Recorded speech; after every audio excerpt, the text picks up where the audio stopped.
Okay, welcome back to The Empire Never Ended with Boris, Fritz, and Ray. Hello, boys. Hey there, fine boy. We are continuing Arc 4 here into Balkan America. Not the one you think. Not the coming one that the base wants, and so forth. The original. Yeah. This is the original. Yes. What did we do? Have we decided yet? Which I think I've always said that West Virginia is the Bosnia of North America. I think it looks somewhat similar. Yeah. And it is like, it did break off of Virginia as kind of its own republic. So that's true. You know? And there was a presence there. Yeah. Yugoslav coal miners. Yeah, sure. Yeah, okay. We'll stick to that. We'll have to try to think up what the other states are corresponding, Slovenia's Delaware or something, I don't know. Yeah. Although Delaware is kind of rough. I don't know. We'll think about it. Huh. Well, in some ways, Slovenia should be California, I guess. Because it's rich? Like the most advanced. Yeah. Oh. Maybe like somewhere in New England too, like Massachusetts, like old money. I don't know. I don't know. I feel like Texas has a good shot for Serbia in a lot of ways. Like, there's a lot of guns there. People don't really shoot each other as much, but they got them. Climate kind of similar in a lot of places. Also pretty diverse in that way. Plenty of rednecks. There's that thing, clips of it come out in the news every so often, that there's some small town in California, which is, I think, where one of the first like Serbian churches in America was. Mm-hmm. And I forget whether it's Easter or Christmas, probably Christmas, I guess. They have like a big party where they shoot guns in the air, and it's like a perfect combination. Well, because they say it's like a tradition that came from the old country. God knows where the fuck they came from, probably somewhere in modern day Croatia. But it's like melded perfectly with like American gun culture. So they just like drive around this small town and like shoot guns in the air and stuff like that. I think, yeah. Or maybe it's Montenegro, because of the independence vibe that Texas has. Yeah. Well, we're going to talk about Little Montenegro today. It'll come up, I think, at least once. It's a place that I did not know existed Montenegro previously. is the Little Montenegro. Yeah, so imagine even smaller. Okay.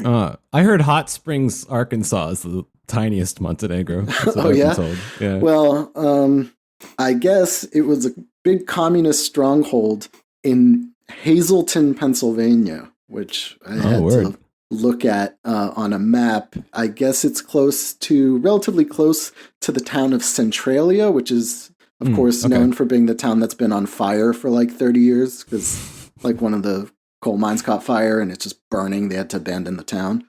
Yeah, it's a magical place. Nearby is Little Montenegro. So what are we talking about today? Well, today we are going to talk about we're going to continue on the South Slavic diaspora in the U.S. But last week we left off at World War I and like the first Red Scare. And now I think we're going to do the following decades that leads up to World War II. So there are some like pretty important shifts that happen. I'm like dedicating, I think, pretty much a whole episode to this. I was originally going to just do World War II now, but I kind of found some interesting stuff that I think is worth covering. Again, like I said, the interwar period is always super colorful. It's always super interesting. And there's a lot of shit that I found in my research that I really didn't know much about before. So there's some kind of intriguing stories here. And some things that kind of set the stage for things to come. So I think it's a pretty important decade, or a couple decades, actually. Okay, cool. So, like I said, we'll be covering some of the major events that occurred from the end of World War I until the beginning of World War II. There's some pretty like big shifts that happened in the diaspora in the U.S., but also Canada. 'Cause the Canadian diaspora kind of started a little bit later, and it really kind of developed in the 1920s the most. So, yeah, let's take this back a little bit. All right. All right. So we're going all the way back to Arc 2 for a minute. Opa, okay. Because a lot of the stuff that we're going to talk about in this episode corresponds to some kind of both major world events and then major events that were happening in like the Kingdom of Yugoslavia. So let's just remind our listeners, if you listen to Arc 2, you'll know that after World War I, the Kingdom of Serbs, Croats, and Slovenes was established and ruled by the Karađorđević dynasty from its founding until the Axis invasion in 1941. Which is the same thing as Kingdom of Yugoslavia. It was renamed. Yeah, it was renamed 1929. Yeah. And so a lot of the political events that were happening in the kingdom, some of which we covered in some episodes in Arc 2, had a pretty major effect on the activities of the diaspora in a bunch of ways. First, a lot of the new immigrants that started to come in the 1920s in particular, and 30s, of course, included a lot of members of various different political oppositions to the kingdom. As we know, the kingdom was kind of a shit show politically. That was pretty clear early on that it was a rather unstable place.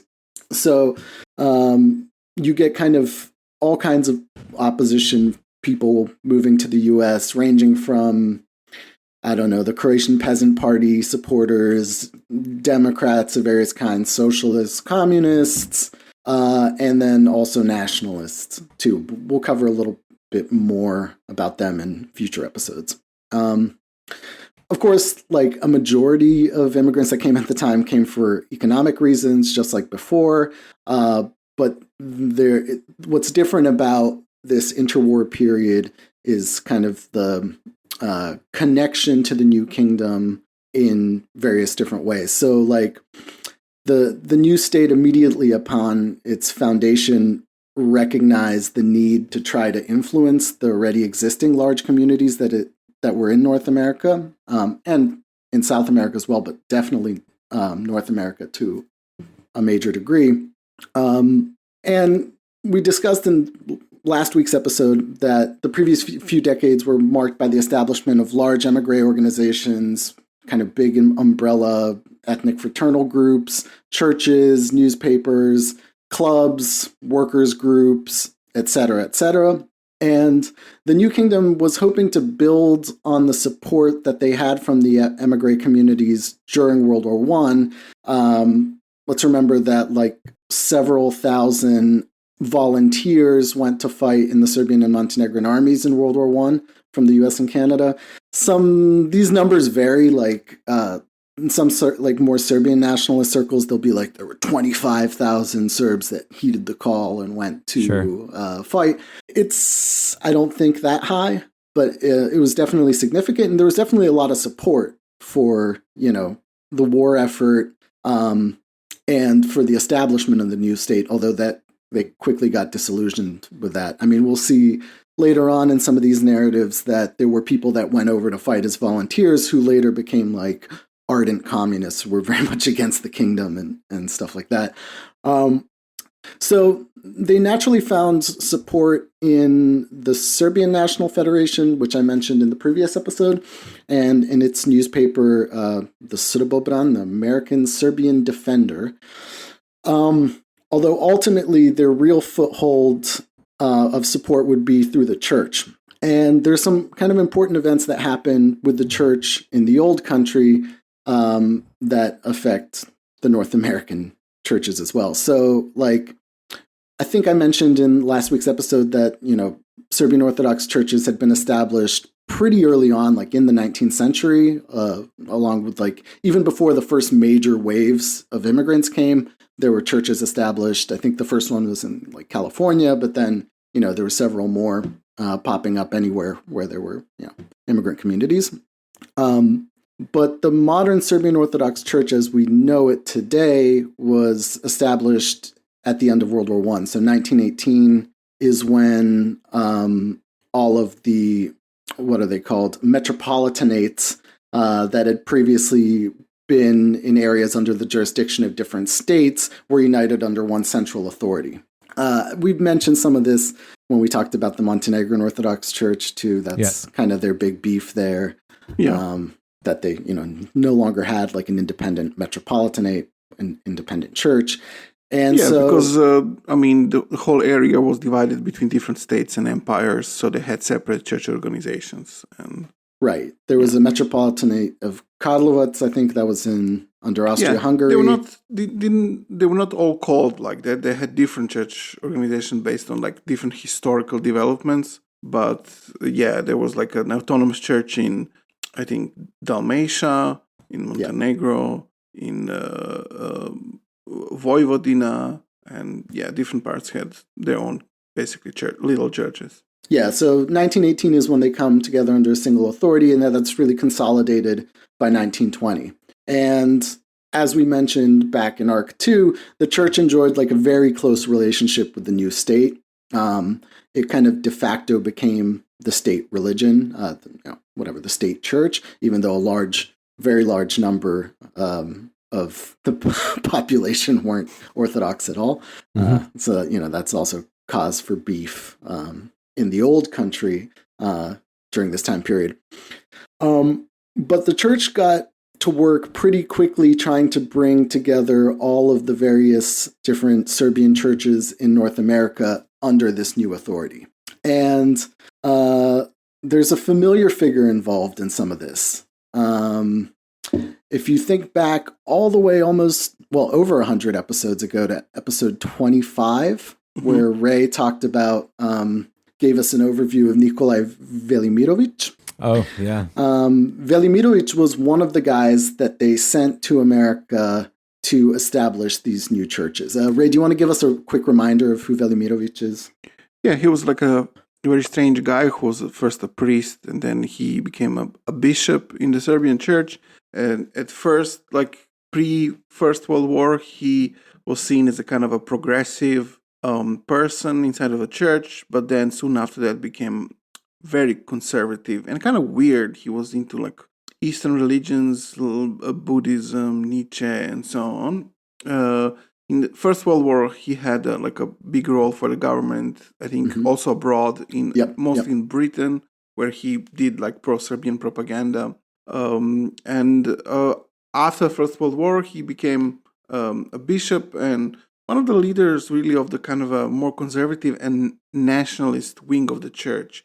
Had connections with the Serbian and Yugoslav fascist movement, was an authority inside of that movement. And unlike many of people like that, he wasn't really, for the most part of the Second World War, wasn't really a collaborationist until the very end, because he was also interned by the Germans, so he wasn't really free to do what he wanted. Although he was a huge anti-Semite, and some of his worst anti-Semitic works were written during the Second World War. So at the very end of the war, he became a part of this kind of collaborationist anti-communist coalition, which of course lost the war. And he after the war, he just stayed to live abroad. I think first in Britain and then in America. He'll be popping up again later in this arc because he's pretty important for like the Chetnik diaspora and the pro-Ljotić diaspora as well. Yeah. He's the guy that compared Saint Sava to Hitler, right? Yes, and to Buddha as well. Hitler and Buddha. But also, like, an important thing is that today he is celebrated as a saint in the Serbian church. Yes. Yeah. Right. Yeah. That is important. So, as Ray had mentioned, he did spend World War I raising support for the Serbian cause, and he did, in 1915, he was in the U.S.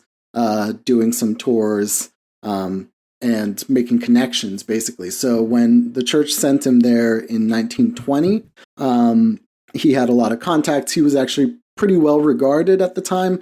There's some interesting splits that happen later on where there will be guys who, I'll mention this in a second, but that were like close with Velimirovic when he came in World War I, and then by the 1920s were like, fuck this guy.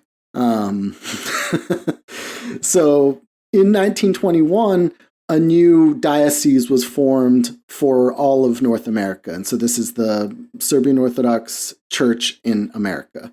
And one of the things that's interesting to me about this, like I knew about this history before, if you've ever read anything about, the Orthodox Church, you know that, most of these ethnic churches have their own dioceses in various areas of the diaspora. What I didn't know almost anything about was that establishing the new diocese did not occur nearly as smoothly as expected, and there were quite a few interesting dissidents from the church that were active in the U.S. at the time.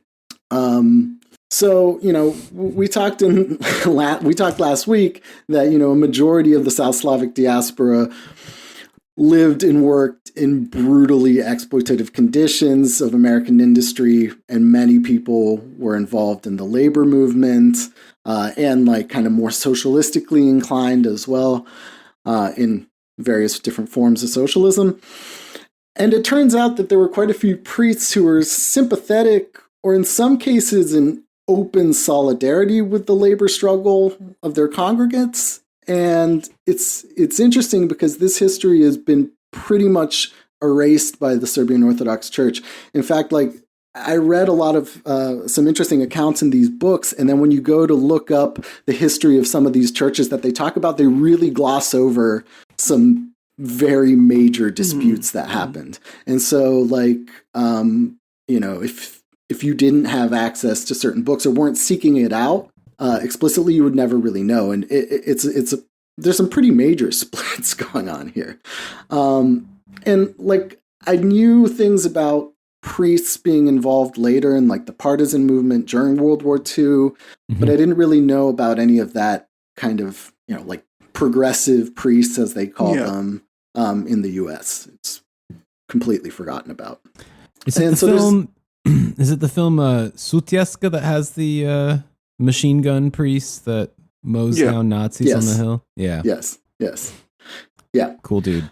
So, I mean, there's quite a few examples of this. I'm going to give just a couple now that I thought were interesting that were covered in kind of communist press.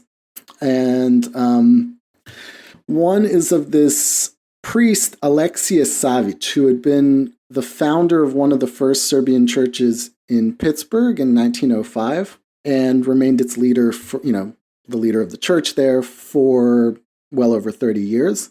Now, like I mentioned, since there was no diocese, each individual church had a considerable amount of autonomy, and they could kind of do whatever they wanted because they didn't really have to answer to a central authority in that in really any way.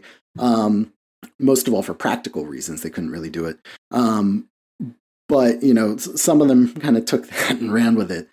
So Savić was a guy that was known to be in correspondence with Velimirović beforehand, but then when the time came to sign over his church to the new diocese, he resisted it. And there's a few reasons for that. So from what the communists say, he was a sympathizer of the Serb People's Independent Party, which was the main party of Serbs in Croatia, that at various different times had a rather contentious relationship with the central, with the monarchy, right? They were the ally of the Croatian Peasant Party. Right. This party will appear over and over again in this episode, so just keep that in mind.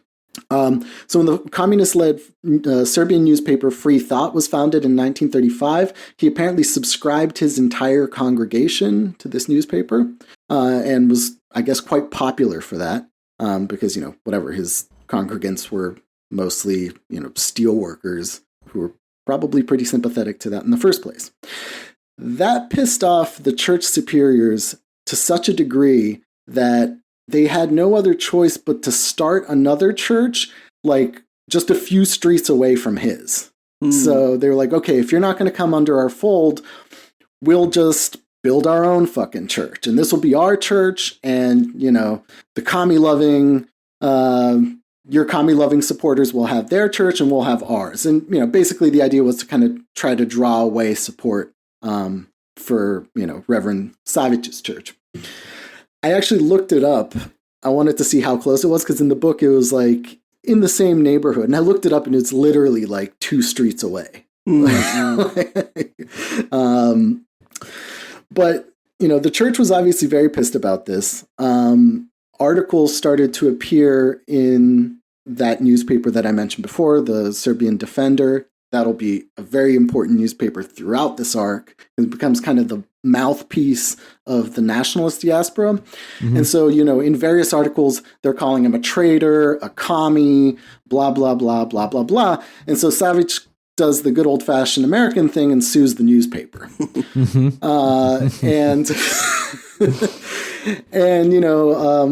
The court was largely sympathetic to him. And it became such a contentious issue that the church sent over a lawyer from the old country to advise American lawyers on how to basically countersue him and try to frame him as like a communist. This sounds like such a good show. I would watch if this was like a 2-season like legal drama with this like old Orthodox dude from the old country. Yeah. coming to like slander a communist. It sounds so good. And even though he wasn't a communist, but I guess, right. Most of his congregation was, but that didn't stop them from just being like, this traitorous commie, blah, blah, blah, blah, blah, blah. And it gets weirder. So the day before the court was going to rule, and it was largely assumed that it was going to be in his favor, and I think it ultimately was, although he didn't get to find out about that because he wound up dead. Oh. Wow. Right.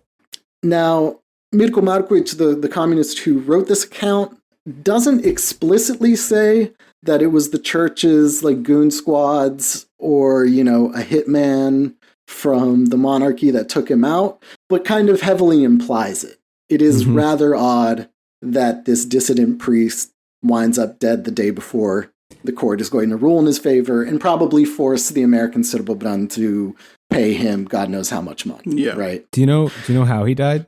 No. So he's vague about it. He said that they found him dead in the parish apartment and that he lived alone because he was a monk. And so there wasn't, there was nobody else to witness what happened. But it doesn't say like whether he died a violent death or not, just that he wound up dead, was found dead. Maybe he was poisoned. We'll never know. But this was kind of a pattern. So a similar thing happened to a church in Johnstown, Pennsylvania, where, the local priest didn't want to become part of the diocese. So the diocese opens up another church to draw away support from him in the same neighborhood. Or, Johnstown, I guess, is it's a pretty small town. So, you open another church within the city and, it's going to draw away supporters. What's interesting about that one, too, is that I was just curious and I started to look up to see what happened to these churches. That church remained independent until the 80s. Oh. And then there were some other things going on with the Serbian Orthodox Church during the Cold War that we'll talk about later in this arc. But they didn't really come together until the 80s. And I think that's when, most of those congregants that had been part of the dissenting, protesting church had probably died off by that point,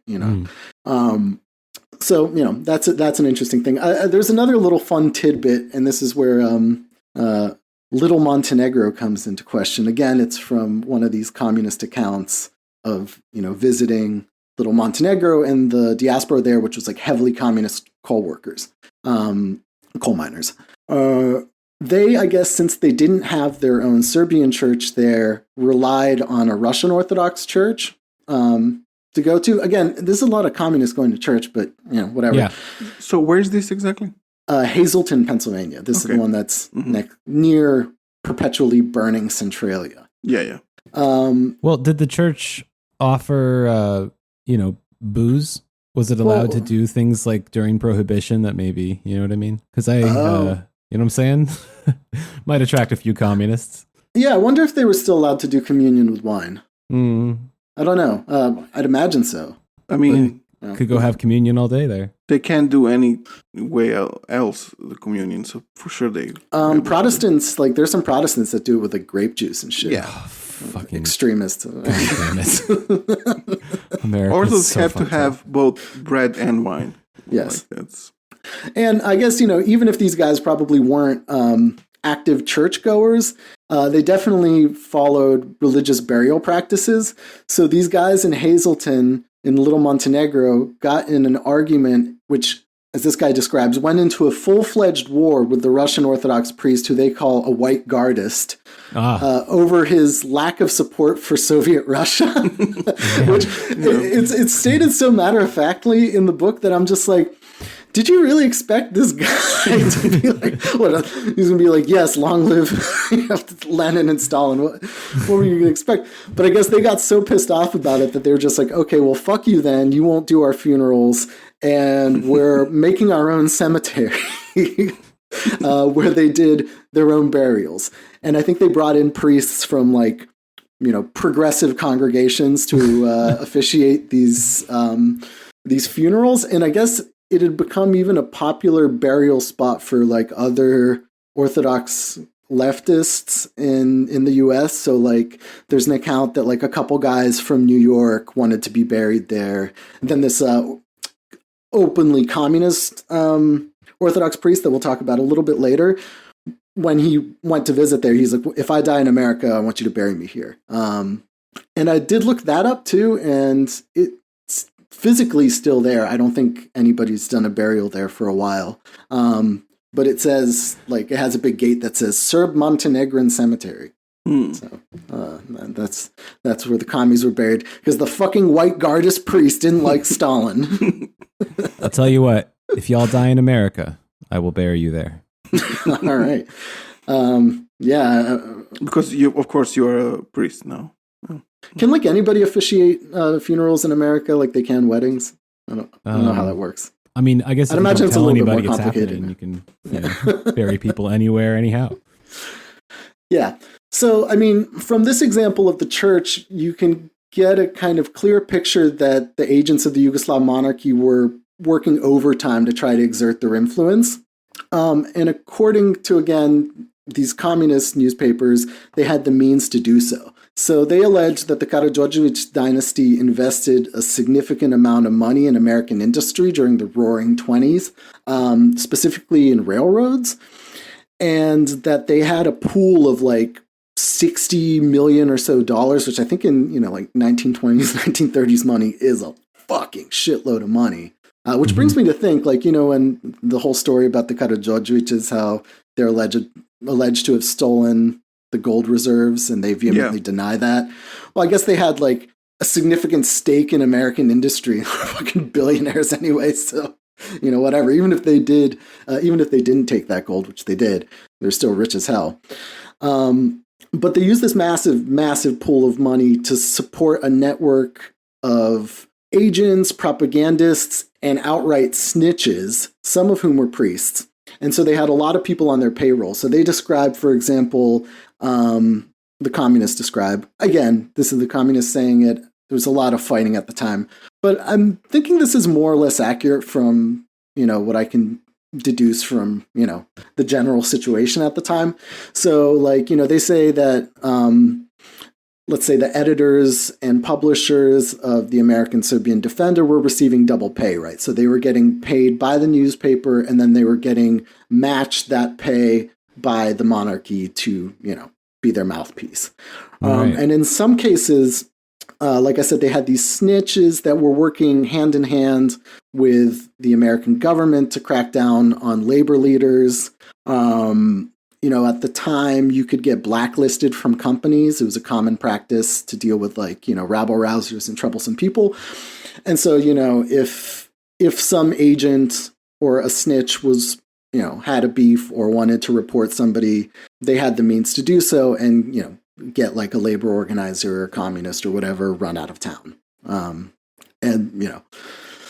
So that begs the question, who were they fighting against? Who were they snitching on? Mm-hmm.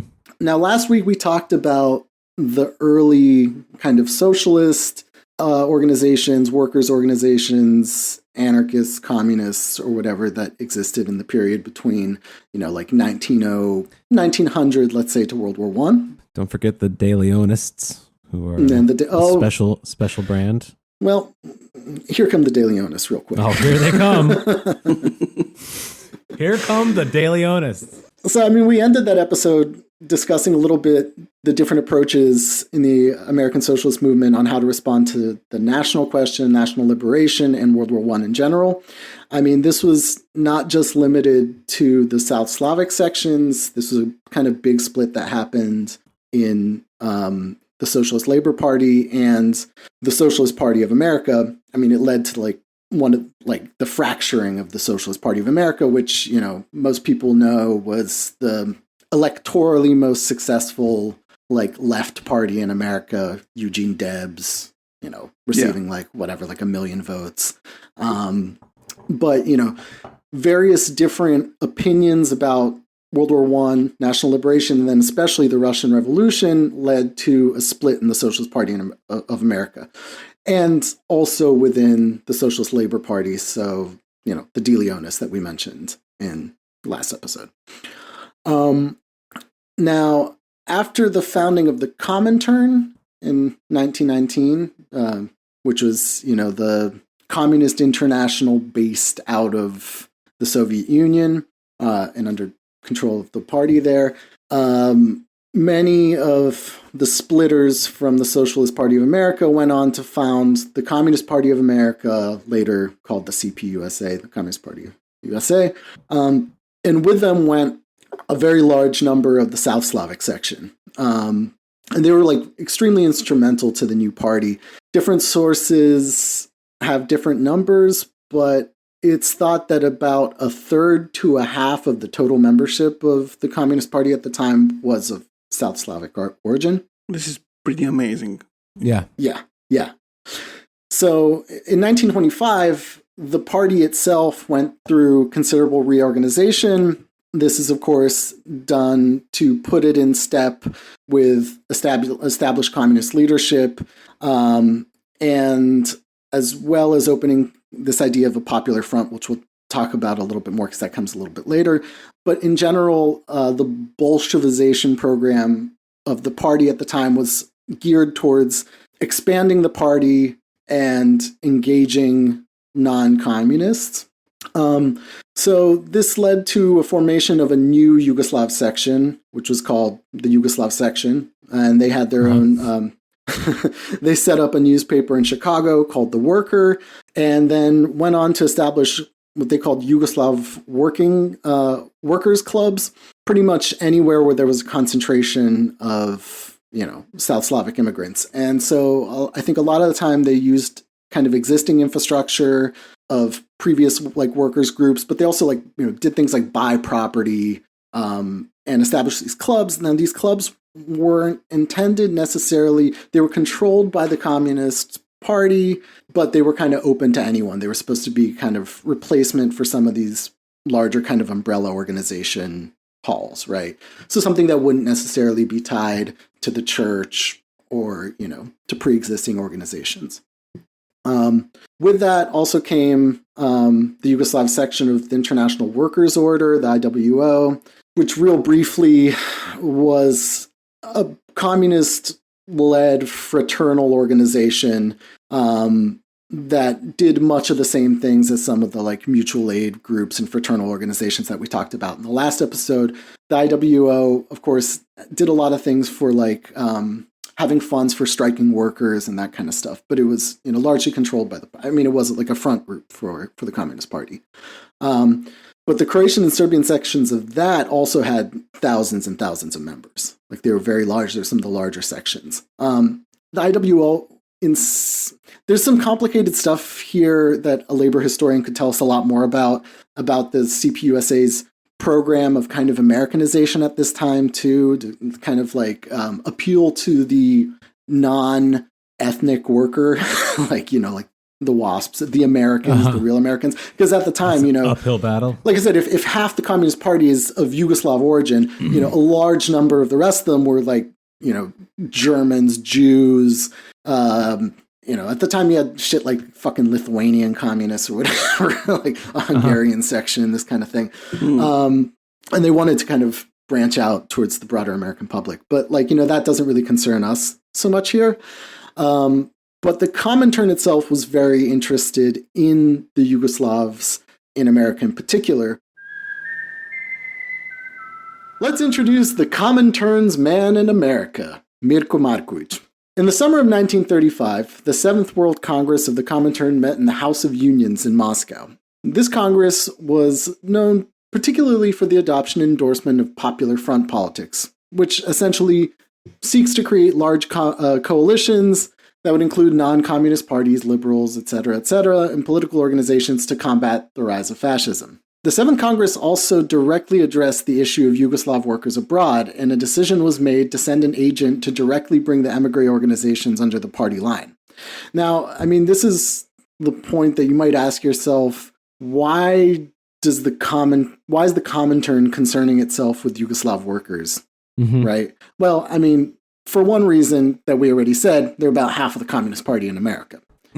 But at the same time, the Communist Party within Yugoslavia was made illegal in 1919, right? Or 1919, I think. Well, it was founded in 1919, so I think a bit when later it was made illegal. Well, at this point, it was definitely illegal. And it also turned into a largely, I mean, the leadership went abroad, right? And so it was also a kind of emigre party in its leadership. And so having such a large base of communist workers in America could significantly influence the actual party and its politics, right? So the man that was chosen for this task was this guy named Mirko Marković, who's a pretty interesting character. I read a bunch of his stuff for this portion of the arc. He's a pretty prolific writer.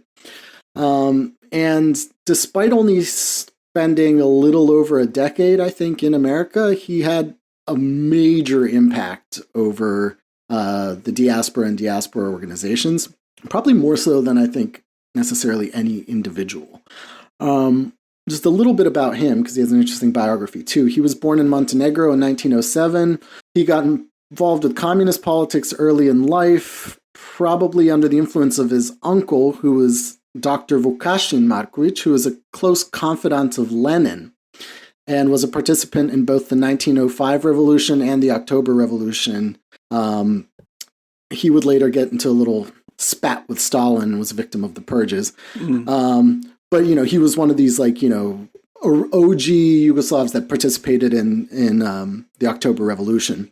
So his nephew, Mirko Marković, got into some trouble in Yugoslavia and was jailed in 1925. He fled to the Soviet Union, where he got a doctorate at the Higher Party School in Moscow, which is, you know, a school that is there to train party cadres, right?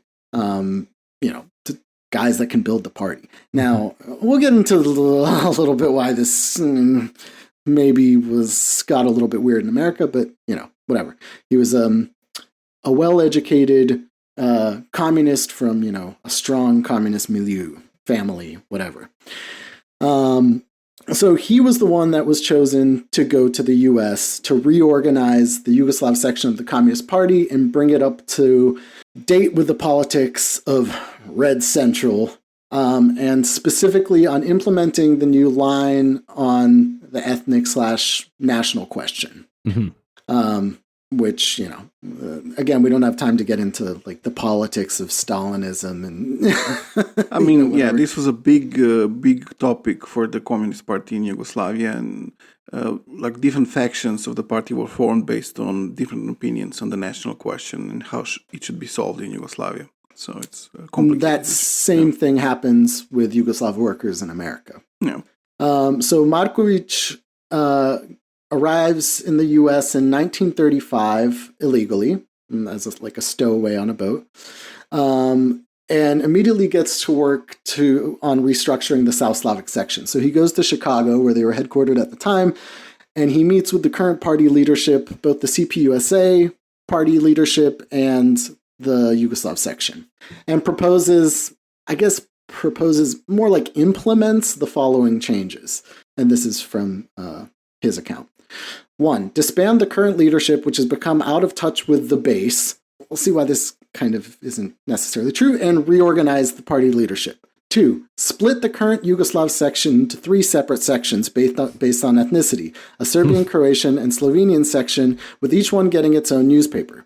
The Croats would inherit the Workers' Herald, the Slovenes would have a new paper called Forward, Naprej, and the Serbs would have the Free Word, Slobodna Reč. The leadership of all 3 would be moved from Chicago to Pittsburgh, which he said was the center of the Yugoslav workers' movement. So, man, nothing unites a proletarian front like dividing your proletarians. Well, okay. So Marković predictably was put into the leadership of the Serbian section and became the first and primary editor of the Free Word. Later on, there were some other kind of big names that were editors there. Stevan Dedijer, who Ray might know of, whose brother was Tito's biographer.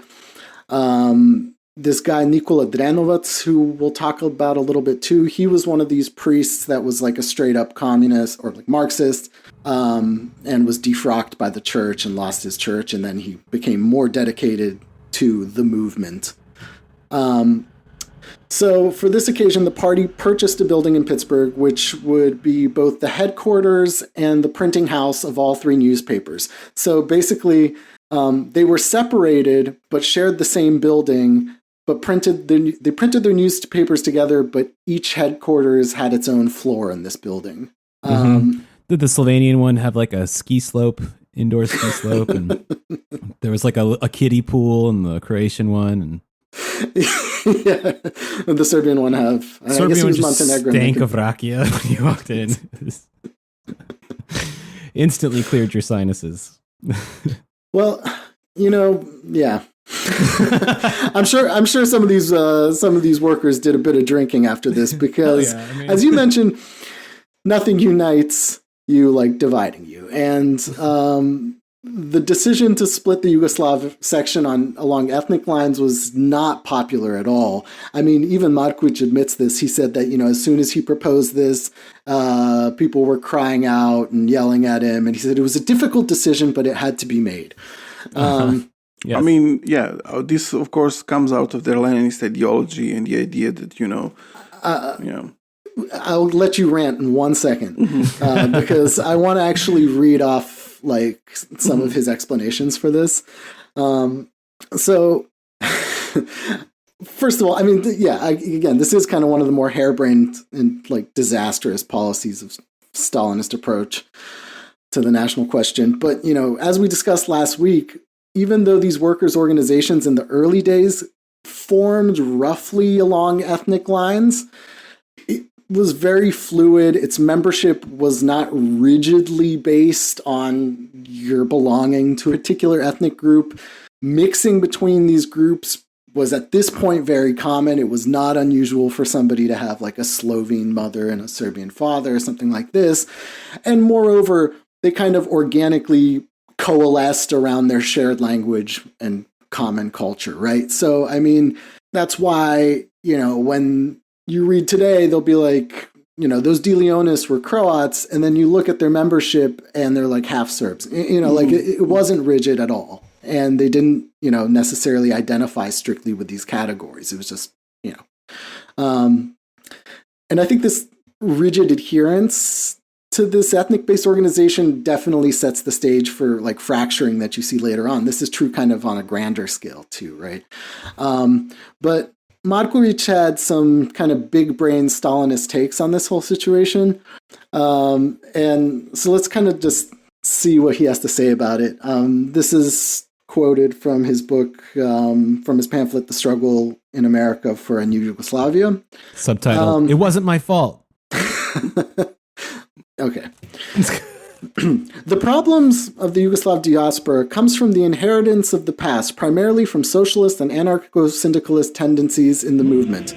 The ability to appeal to the wider working masses within our emigrant communities was hindered by the Serbian/Croatian and Slovenian inability to appeal to the national sentiment of these masses due to their lack of understanding of the Leninist-Stalinist thesis on the national question. And then later. The tendency to stress the unity of Yugoslavs was not incorrect, but the practical application meant negation of national sentiment, which invites reaction.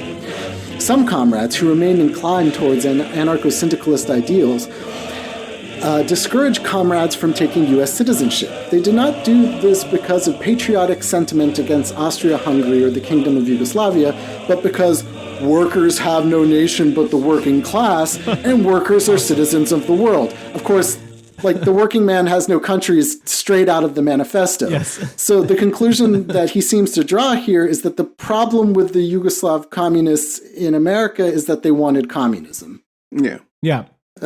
Yes. Right? I mean...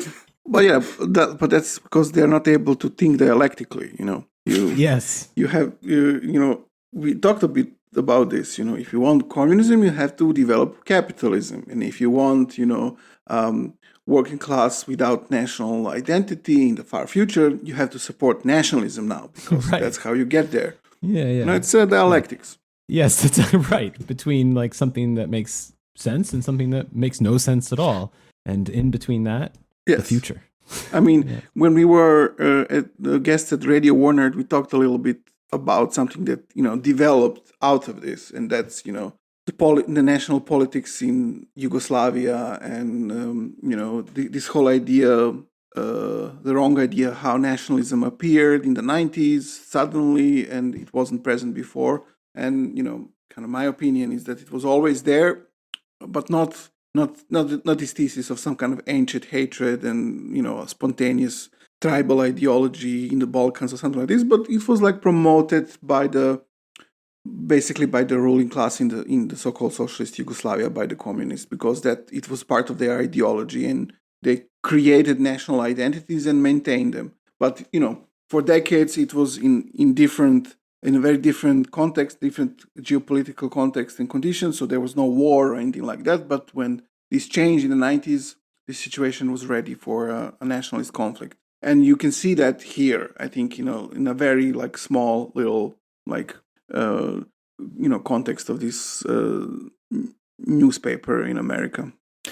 Yeah, I mean, like I said, this was not a very popular decision. And so, you got some dissenting voices. I read, I guess, in Stjepan Lojan's account of a workers group in California that was primarily Croats, but they were like, look, we've been working with all these Serbs from like Dalmatia and Herzegovina and whatever for all this time. Why would we stop being in the same organization with them? It didn't make any sense to them.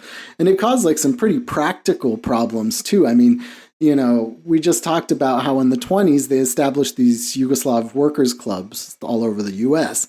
Well, now like they had to make the decision, okay, who gets this building, who's going to go get another building, and all that kind of stuff, which, it kind of reminds me about like how Yugoslav embassies were divided up and the country fell apart. It's like, who's going to get the embassy in China, who's going to get the embassy in, Argentina or whatever. So, I mean, there were like some pretty major practical issues with this split. So, I mean, it leads to like an interesting problem. Of course, like the narratives that I have access to now are, from Mirko Marković's mouth, from people like Stjepan Lojan, who also at some point went to the Soviet Union to get trained in a party school and come back. But from what I understand, the first problem that he outlined, that of the current leadership being out of touch with the base, is factually incorrect. It seems like the problem was that the guys that were trained in the party school in Moscow didn't really know what the local population was like and how the dynamics of their organizing. So they ended up causing kind of a lot of trouble in that sense, a lot more than they would have if it had been up to local leadership. And you can tell, I mean, like I said, the Comintern sent a guy specifically to organize this party. I think that the only other diaspora community in the US that had such a direct intervention was the Russian one, for obvious reasons, because there's a large white emigre community in the US at this time. And so I think the Yugoslavs and the Russians were the only ones that had like a really direct intervention from, HQ back in Moscow. And we'll see. I mean, they had kind of difficulty maintaining this party line too, we'll get to that in a little bit, but like it didn't go over well. I mean, from what I can tell. Because, the base resisted, although the thesis was that the previous leadership was not in touch with the base. Right. Yeah. Yeah. Nevertheless, I think despite, this pretty major critique I just outlined and made, I do think that he did have some considerable success in this popular front approach to forming kind of broad anti-fascist coalitions in the U.S. And that one, it was in response to a growing threat, both around the in Europe of fascism, but also of this growing emigre nationalism that was promoted by the Yugoslav monarchy. And this is, of course, incredibly important in World War II, which we'll talk about in the next episode. So, of course, the context for forming these anti-fascist coalitions is, like we mentioned, significant agitation in the Serbian community in particular, by the Yugoslav monarchy, and particularly with the church. This will get even crazier up in the lead up to World War II, when the new bishop of the Serbian Orthodox Church in America, this kind of fascist protege of Velimirovic, Bishop Dionysie, is sent to the U.S. in 1939. But even the previous bishop, obviously, kind of this hardline nationalist. So, they're getting this message from the pulpit. They're getting kind of direct monarchist propaganda from the American Serbian Defender, which was, of course, one of the largest Serbian daily newspapers at the time. And this problem increased with the arrival of this diplomat, Konstantin Fotić, who would remain in the U.S. throughout World War II. He's kind of interesting guy too, diplomat, but also a close confidant of quasi-fascist Milan Stojdinović, who we talked about in the second arc as well. On the other side, the Yugoslav monarchy couldn't exert the same influence on Catholics because, of course, the Catholic Church is already a pretty centralized organization. And so, they did agitation in other ways. Of course, they did have their own agents within the Croatian community as well. And there were pro-monarchist Slovenes and Croats. But, it should be noted that there were also progressive and socialist priests in the Catholic Church at the time. There is some stuff written about this. Some of them were very sympathetic to, the labor movement and whatnot.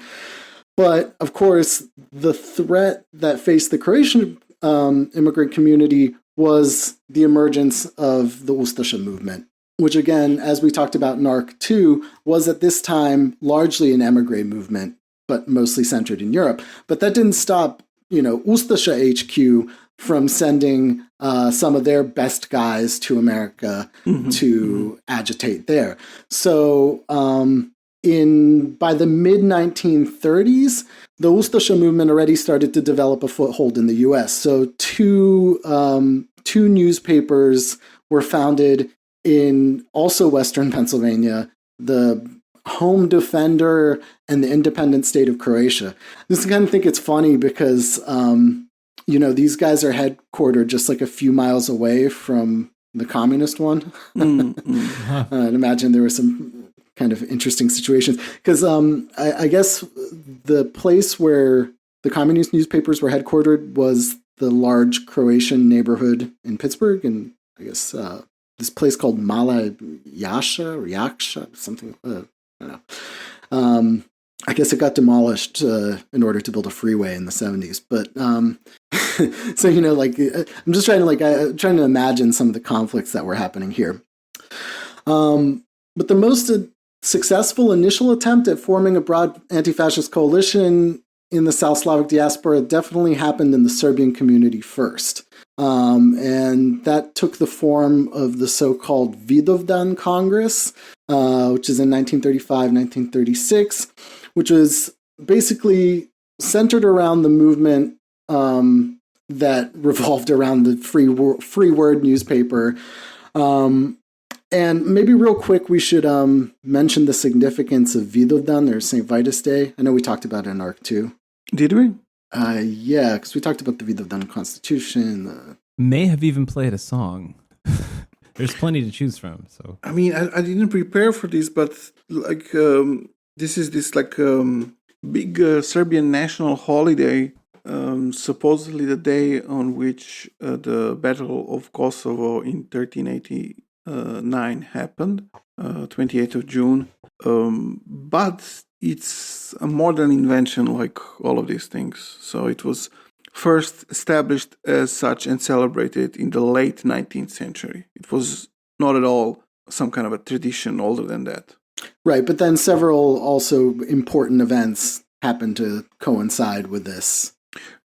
Pretty deliberately, yes. Or maybe, to a degree deliberately, like the assassination of Franz Ferdinand, for example. Yeah, right. Among others.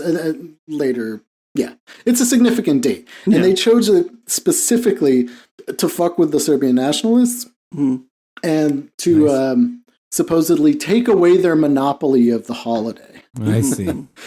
Occupy Vidovdan. Yeah. It won't surprise you then that like some of the initial guys that were involved with the Vidovdan Congress are these clergy members, right? So including Savic and a bunch of these priests who were sympathizers for the Independent Democrats. So that's kind of your broad coalition there of non-communists. And then, of course, other priests like this guy Strahinja Maletic, who is one of these more outspoken Marxist priests who lost his church in Aliquippa, Pennsylvania, again, then became more, I think was also defrocked and became more dedicated to the movement, much like this guy Dranovac that we mentioned earlier. Except that Maletic is a name to remember because he's very important in the American Slav Congress that we'll talk about next week. So even Markovic himself recalls that the decision to choose Vidovdan was a surprise to some of the clergy, including this priest, this priest Jovan Krajinovic, who was one of these Independent Democrat sympathizer priests, told him, that's something new for you Reds. Nevertheless, forming this coalition did also not happen very smoothly. On their founding Congress, some of the representatives of the Independent Democrats, which included the son of the leader of that party, Svetozar Privicevic, his son Stoyan lived in the U.S. at the time, and had initially agreed to take part in this anti-fascist Congress, and then withdrew, saying that they shouldn't work with communists. Their primary... He went to an anti-fascist conference and then was shocked and appalled that there were communists there. Well, apparently he was advised by the party in the old country to maybe not go. That's what it's rumored to have happened. But that didn't stop all these priests that were sympathizers of this party of also taking part in this. So, who knows? Okay.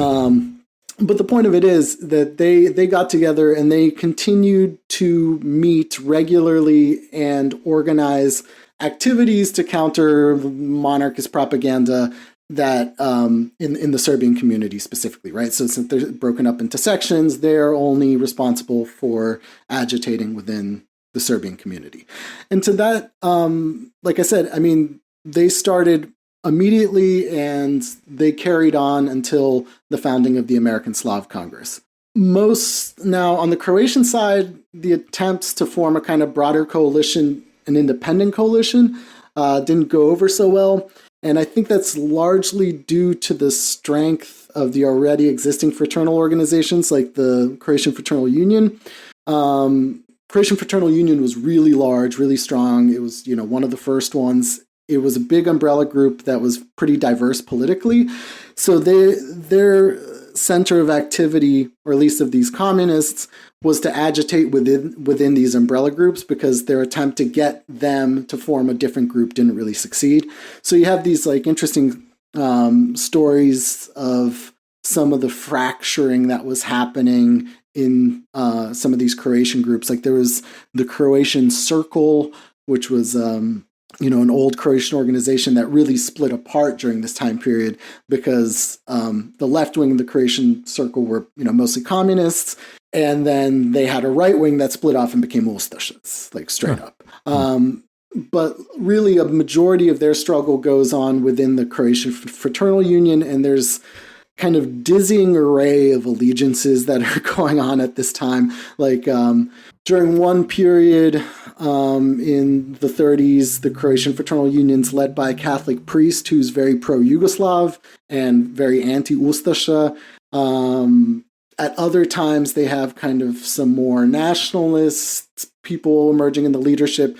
So there's a lot of struggle going back and forth, and this will continue in the Croatian Fraternal Union after World War II as well. They succeed in, the anti-fascists at least, succeed in establishing a very strong foothold in the leadership when World War II starts. But before that, they're kind of oscillating every which way. But kind of more anti-fascist than fascist, I should say.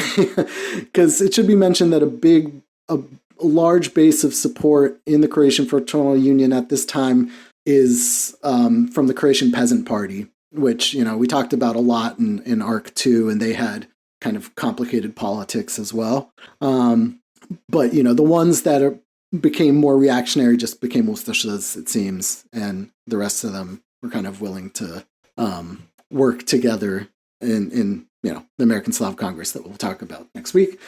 Slovenes also didn't establish an anti-fascist coalition as quickly as the Serbs did, but they were, second up there after the Serbs.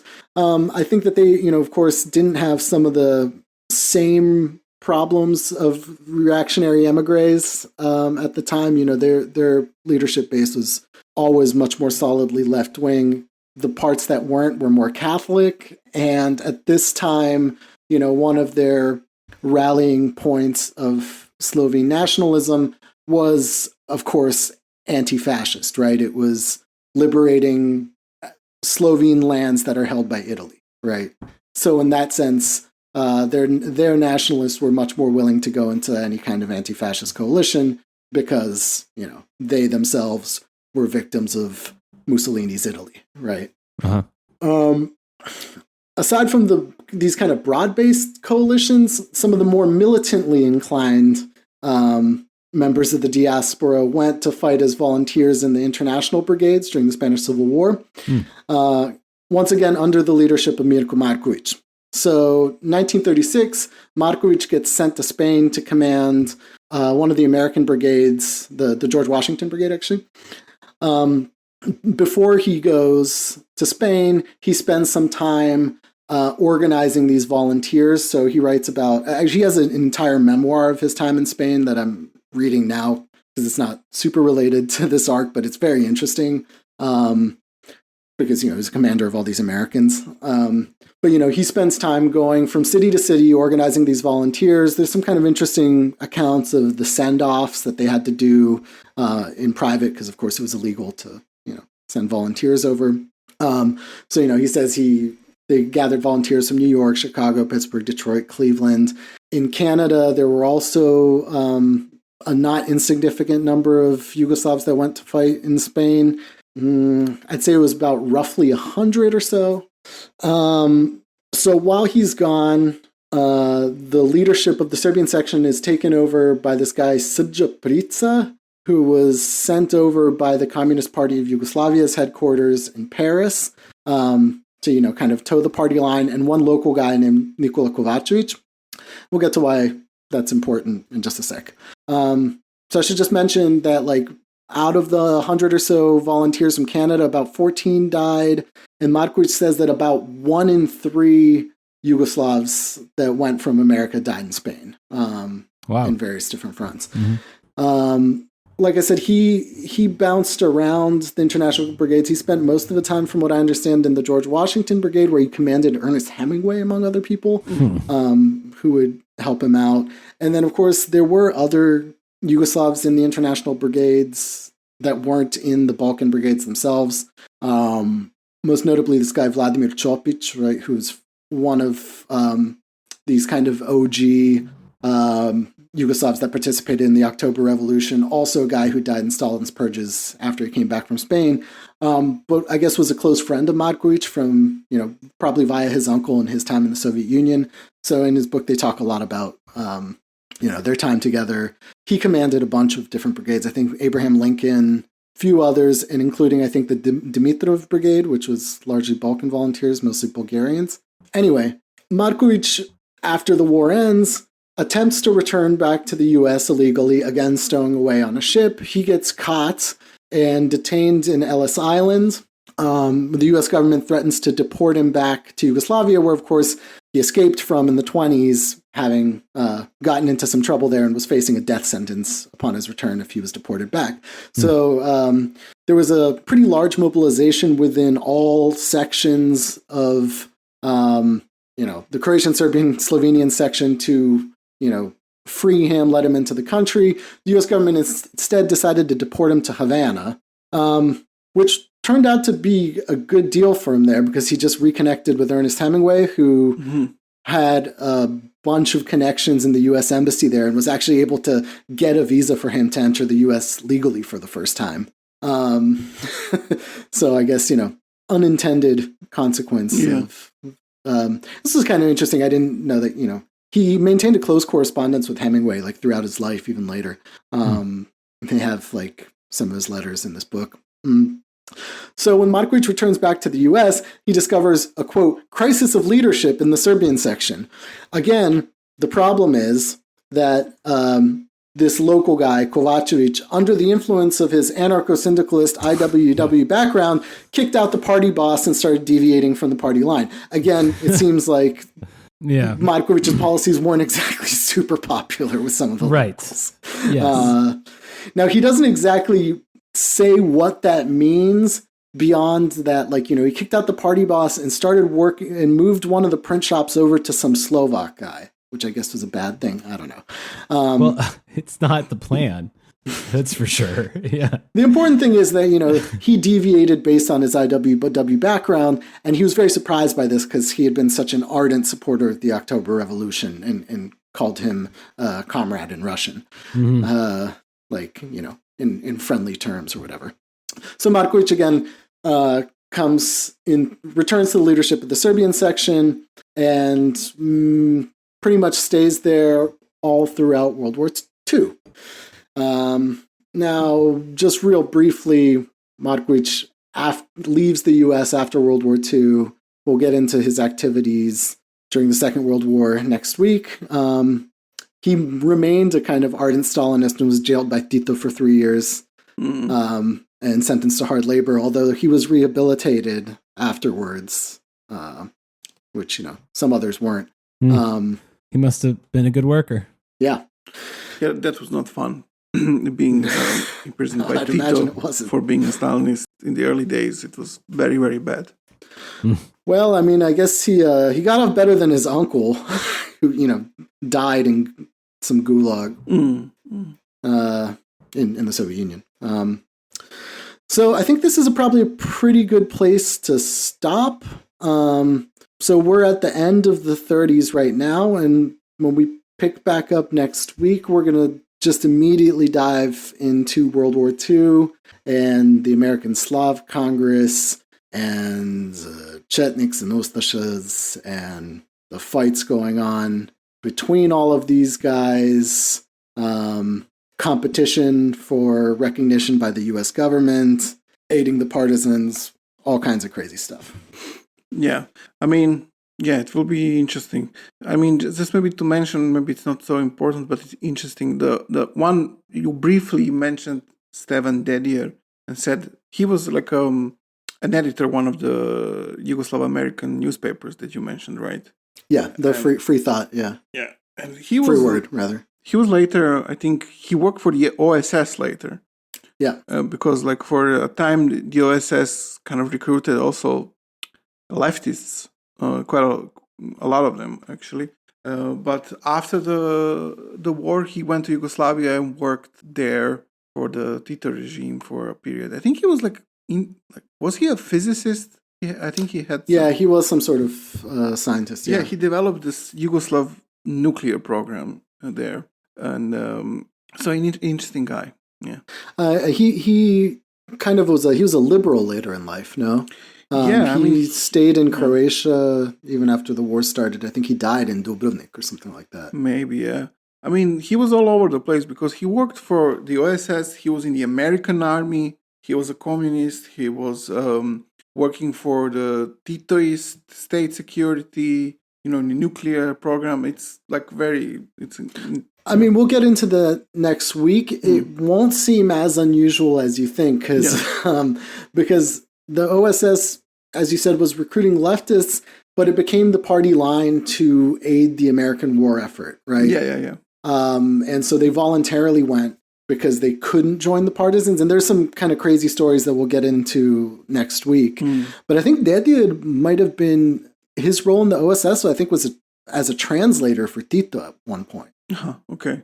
I know definitely that he was doing like he was like an intermediary, like a translator between like the partisans and the U.S. government. Yeah. But yeah, we'll talk more about that next week. I mean, a lot of these guys ended up going back to Yugoslavia, and that's something we'll talk about as well. Like that priest Drenovac, who was an editor for the Free Word as well. Like, I mean, he was, I guess, a really accomplished poet, even, you know, while he was a priest. And, you know, he gets, I think, even maybe deported to Yugoslavia or goes voluntarily, but then, you know, has a whole other career afterwards. You know, he spent like, you know, 20, you know, he spent a long time in America, and then he goes back and he's, you know, he became like one of the directors of something in Radio Belgrade and interesting. Yeah. Published children's books and poems and stuff like that. I bought a book of his poems not too long ago that are ones that are based off of his life in the U.S. It's kind of interesting. There's a lot of kind of accounts of like the scumfuckery of living in fucking like working class districts of Pittsburgh in like the fucking 30s and shit. Like, you know, sex workers, violence, crime, all kinds of crazy shit. There's a poem which I think is interesting based on his career as, you know, given his career as a priest, called "The Gospel According to Me." Okay. And it's it's a rather nice poem. I think it's kind of about seeing like the beauty in life or something. So yeah, I don't know. This turned into its own episode because I couldn't resist talking about some of these characters. I think it's really interesting. Like, you know, when I went into the research in this, I didn't think I'd come out with like communist priests and, you know, guys exchanging letters with Hemingway and stuff. It's not the direction I saw this going in at all. Yeah, it's very interesting. I didn't know any of this. I mean, there's a whole area there. I mean, that can be researched, like all this idea of, you know, communist priest and then later partisan priest. I know. I mean, it has an older history because I know in the 19th century in that area there were socialist priests who were even like parts of some insurrections and so on. So I think there is like a larger tradition there that's completely unknown. Yeah, and kind of, you know, actively discouraged and hidden. Yes. You know. Yes. Like I said, any mention of any of these dissenting churches were completely glossed over. They're like, well, there was another church, and then eventually they came together, and you know that church closed, and that kind of thing. Not like, oh, maybe a church goon squad offed another priest because he didn't want to fall into line and was winning a lawsuit. You know, like there's all this shit that is definitely worth researching a lot more. I mean, I bet you could, you know, there's some good books to be written there just about that. Yes. Because like I said, I mean, I've seen some scholarly work done on the Croatian section of the Communist Party in the U.S. A lot less on some of like the Serbian stuff and Slovenian stuff. And you know, Markovic being a Montenegrin definitely always puts influence, you know, emphasizes Montenegro too. Like, you know, because at some points, like, you know, we'll talk about next week, like he's meeting Montenegrin nationalists and trying to discourage them from liking Sekula, Drljevic and shit. Totally, interesting stuff. Very, It's amazing too, because, you know, this was like a gift from history to what would eventually be Tito's Yugoslavia, where you have like laboratory studies of some of the major questions, you know, in socialism of the time, and I guess just decide to ignore all of it in the end. Yeah, well, I think that, you know, these the way that these leftist groups kind of fractured in the U.S., or part of the reason that we don't know so much about it now is that, you know, post-war Yugoslav historiography is very biased on that matter, right? Mhm. So like, and you know, the books that I read by Matkovic, who again, one of these was published in 47. And that's where he's like still very Stalinist openly in the book. The other stuff that I read of his is published a lot later. But of course, he was rehabilitated. And when they talk about the history of the workers' movement there, you know, it's just like, yeah, and, you know, everybody was under the influence of the, like, De Leonists and stuff like that for a while. But then they realized the glory of they were influenced then by the glory of the October Revolution. Mhm. And then they just disappear from the story. Not to mention, of course, like, you know, the supposed IWW anarcho-syndicalist tendencies that seem so prevalent there. I mean, you know, we talked about it before, but it's incredibly difficult to get your hands on these journals and stuff like that nowadays, especially the ones from, you know, God knows when. So, you know, even this, we're reading through this kind of official lens later on. You know what I mean? Which is why the De Leonists are interesting to me, is that you get a completely different perspective. Yes. Yeah. Yeah. All right. So I guess we'll see you guys next week, huh? Mm-hmm. Except for our lovely patrons who get us twice a week. How's that for privilege? Oh, yeah. I don't know what they have in store for them on Friday or Saturday, whenever it comes out, but maybe they're still listening to Joe Magarak. And you know, there's a lot of information here. You know, we can give them something light. So they don't get we got to break up overwhelmed, some of these like something a little info fun. Yeah. heavy. All the parties episodes. are on Patreon, guys. Y'all should really come over. You know, I mean, you're gonna eat your dinner. You might as well come over and have dessert Oh, that's nice. for money. All right. See y'all later. See y'all soon. Bye. Bye.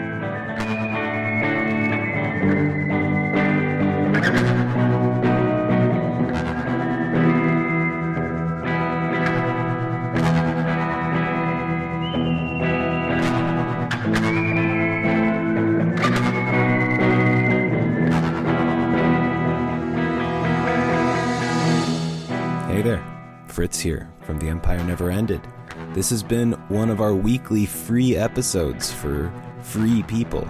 But for premium people, we also have weekly premium episodes, which you can get at patreon.com/tenepod, TENEPOD, and also follow our various social media things in the show description there. Like and subscribe them. Follow them. Like and follow and subscribe. Follow them. Do it.